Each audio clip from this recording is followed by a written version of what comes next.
আজকে অফিসে এতটাই কাজ ছিল যে বাড়ি যেতে লেট হয়ে গেল। এই রাস্তাটা ছিল অনেক গা ছমছমে টাইপের। সুনেনা চাইছিল তাড়াতাড়ি বাড়ি যেতে। সুনেনার মনে হচ্ছিল কেউ যেন তাকে ফলো করছে। ও ভয় পেয়ে গাড়ির সামনের দিকে থাকা আয়নার দিকে তাকিয়ে চেক করছিল। দেখলো পিছনে কেউ নেই। সে তার মনের ভুল ধারণা ভেবে কোনো চিন্তা ছাড়াই গাড়ি চালাতে লাগলো।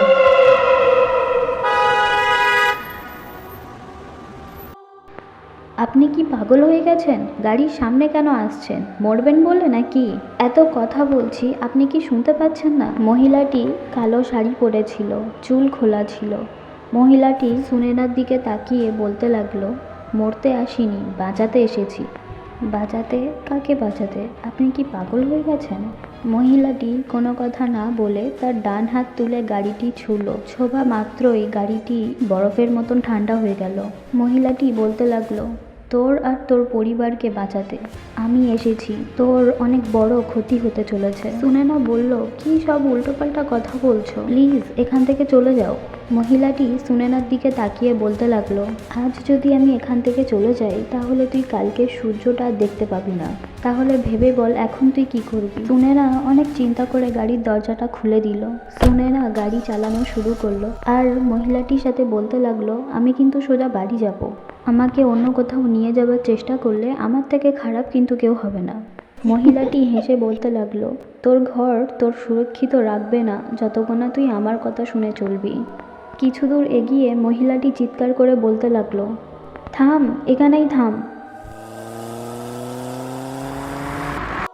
আবার কি হলো আপনার? মহিলাটি গাড়ির সামনের দিকে তাকিয়ে বলতে লাগলো, ওই দেখ গাছের তলায়। সুনেনা দেখলো ওখানে কিচ্ছু ছিল না। সুনেনা বিরক্তি গলায় বলল, আপনি কি মজা করছেন নাকি আমাকে ভয় দেখানোর চেষ্টা করছেন? মহিলাটি গম্ভীর গলায় বলতে লাগলো, ওই আত্মা তোকে দেখছে, সুযোগ খুঁজছে তোর দেহে প্রবেশ করবে তাই। তুই যদি এখন ওখানে যাস তাহলে আত্মাটি সুযোগ পেয়ে যাবে। সুনেনা ভয় পেয়ে গাড়ির সামনের লাইটটি অফ করে দেয়। গাড়ির বাইরে ও ভিতরে একদম নিশ্চুপ ছিল, পুরো শান্ত ছিল সময়টা। মহিলাটি বলল, এবার গাড়ির লাইট জ্বালা।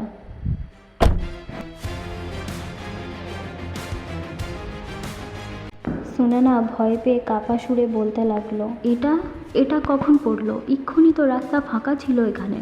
ও তোর জন্য জাল বিছিয়েছিল, আমি তোকে বাঁচিয়েছি। সুনেনা কথা না বাড়িয়ে গাড়ি স্পিডে চালাতে লাগলো। মহিলাটি বলল, আমাকে এখানে নামিয়ে দে। সুনেনা বলল, তুমি কি পাগল হয়ে গেছো? এই জঙ্গলের মধ্যে কোথায় যাবে? তোর প্রশ্নের উত্তর আমি কালকে দেব। কাল আমি তোর বাড়ি যাব। সুনেনা বলতে লাগলো, ঠিক আছে, কিন্তু শুনে নাও কোনো রকম কোনো গড়বড় করবে না, না হলে আমার থেকে খারাপ কেউ হবে না কিন্তু। সুনেনা বাড়ি এসে তার স্বামীকে সব কিছু বলতে লাগলো রাস্তায় কি কি ঘটেছে। সুনেনার স্বামী ভাবলো সুনেনার অনেক কষ্ট হয়ে গেছে, তুমি একটু শুয়ে পড়ো, একটু রেস্ট নাও, সব ঠিক হয়ে যাবে। তখনই বাইরে থেকে ডোরবেল বাজলো। তুমি সত্যির এখানে চলে এসছো? সুনেনা ভয় পেয়ে বলল। মহিলাটি বলতে লাগলো, তোর বাড়ি একটা ভয়ঙ্কর আত্মা আছে যে তোর পরিবারের সবাইকে ক্ষতি করবে বলে লেগেছে। ওই মহিলা ওই বাড়িতে একটি যজ্ঞ করতে লাগলো। সেই যজ্ঞই পরিবেশটা একদম শান্ত নিশ্চুপ হয়ে গিয়েছিল। ঘরের ভিতরে কেন জানি না ঠান্ডা বরফের মতন হিমল বাতাস বইতে লাগলো। সেই সময় সুনেনার মা ঘরে ঢুকলো। সুনেনার মার চোখের রং রক্তের মতন লাল হয়ে গিয়েছিল, গায়ে কালো রঙের আঁচড়ানো দাগ ছিল, দেখতে অনেকটা ভয়ঙ্কর লাগছিল। সুনেনার মা চিৎকার করে বলতে লাগলো, তুই আমার ঘুম ভাঙিয়েছিস। সুনেনা ভয় পেয়ে বলতে লাগলো, মা তুমি এসব কি বলছো? মহিলাটি বলতে লাগলো, এটা তোর মা নয়, এটা একটা ভয়ঙ্কর আত্মা যে তোর মার শরীরে কবজা করে বসে আছে। সুনেনার মা গম্ভীর ভয়ঙ্কর গলায় বলতে লাগলো, আমি ওই মেয়ে।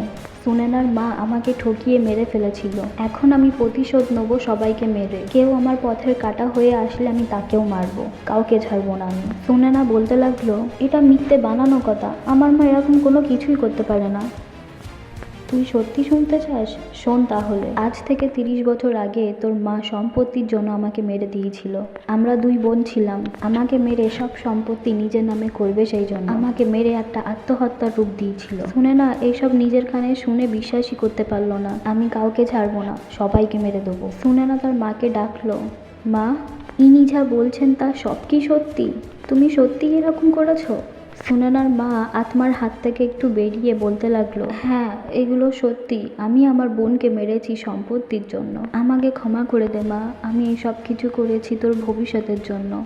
আত্মাটি রেগে হেসে বলতে লাগলো, এই কাজটা করার জন্য তোর মার মধ্যে কোনো অনুশোচনা নেই। এই জন্য এই ঘরের মানুষগুলোকে আমি কোনোদিন শান্তিতে থাকতে দেব না। মহিলাটি তার যজ্ঞ আরও তাড়াতাড়ি করতে লাগলো।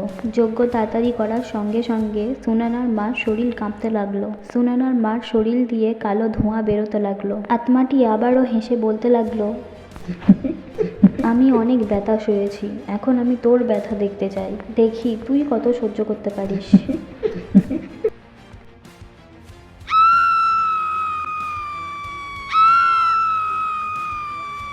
সুনয়নার মা যন্ত্রণায় ব্যথায় ছটফট করে চেল্লাতে লাগলো। সুনয়নার মার গায়ে কালো দাগের ছাপ আরো বেশি করে উঠতে লাগলো।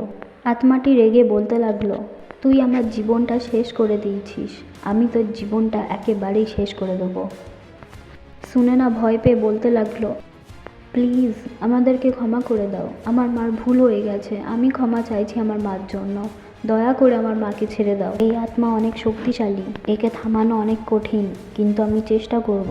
মহিলাটি যজ্ঞের ওখান থেকে পবিত্র জল তুলে কিছু মন্ত্র পড়ে সোজা সুনয়নার মার গায়ে ছুঁড়ে মারল। ওই আত্মাটি তখন মহিলার উদ্দেশ্যে বলতে লাগলো, তুই কখনোই আমাকে থামাতে পারবি নি, আমি এই বাড়িকে ধ্বংস করে তারপর যাব। আত্মাটি পবিত্র জলের স্পর্শে এসে ছটফট করতে লাগলো। তখনই হঠাৎ আত্মাটি সুনয়নার মাকে আকাশে ভাসিয়ে সোজা মেঝেতে ছুঁড়ে ফেললো।